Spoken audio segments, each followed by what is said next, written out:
Are you a really great multitasker? No, you're not. Does multitasking exist? No, it doesn't. Today we are talking about multitasking, single tasking, and what you can do to increase productivity.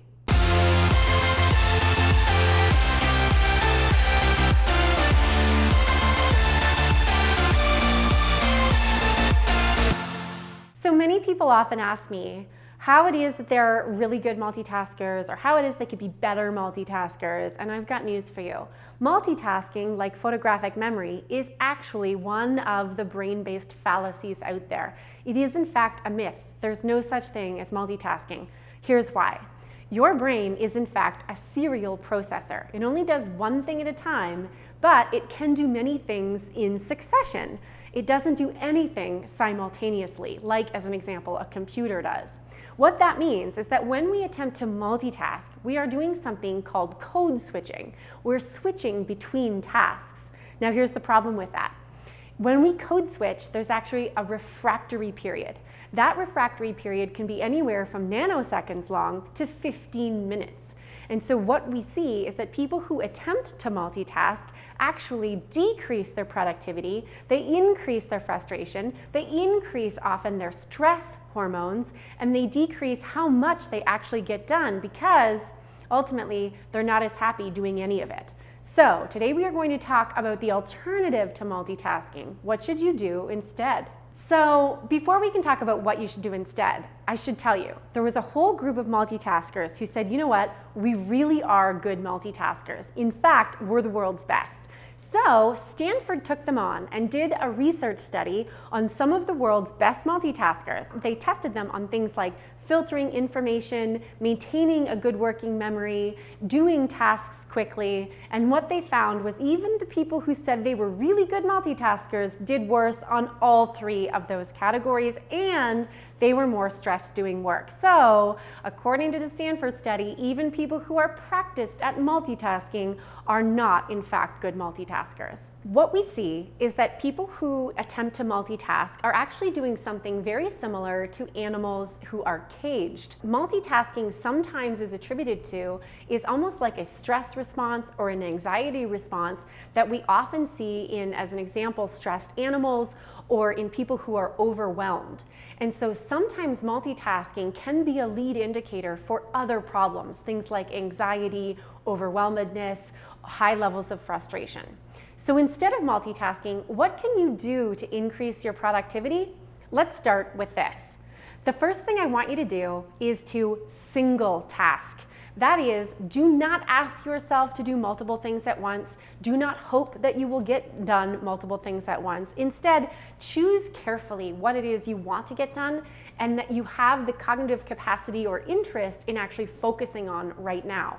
If what you can do is single task, you are much more likely to be able to put all of your cognitive resources into it and to get more done more quickly. So that's the first piece of advice from the research, that is to single task. As hard as it is, one of the best things that single tasking allows is it allows you to focus.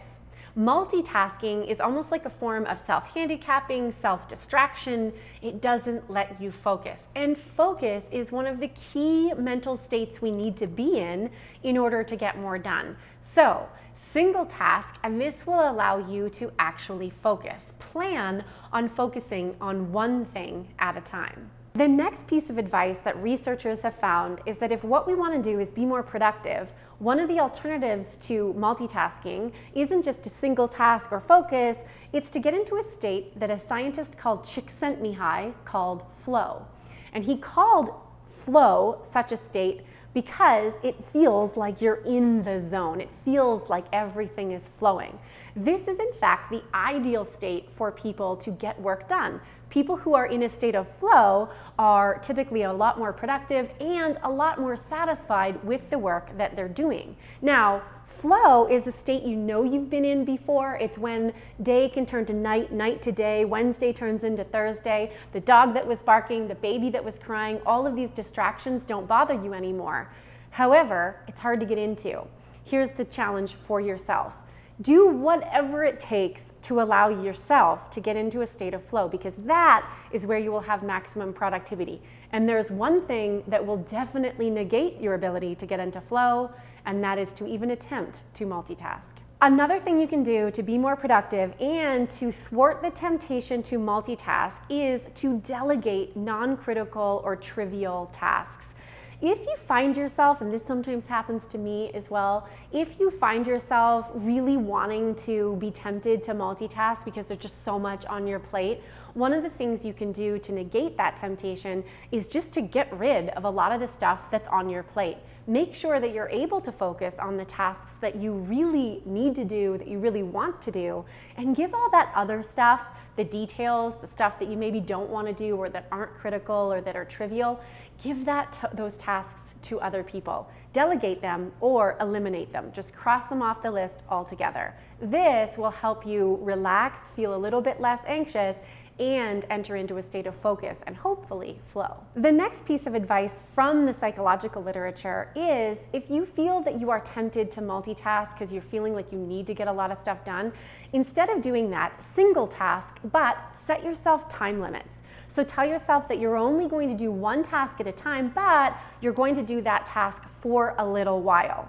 What this will allow is that will help you not multitask, it will help you focus and hopefully enter into flow, and it will help work with your brain the way your brain wants to work, which is as a serial processor. You're going to do one thing at a time, but you will have some variation and some variability in the work that you're doing over time. My final piece of advice or tips from the brain science that will help you overcome multitasking, get into a state of flow, and focus is this.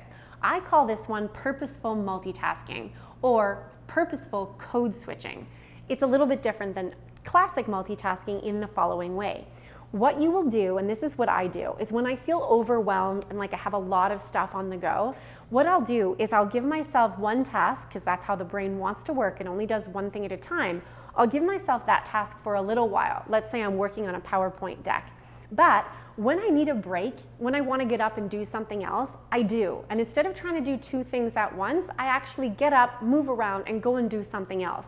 In this case, it might be run an errand or have a call or follow up on something, so that is not only my break, but it's like purposeful code switching.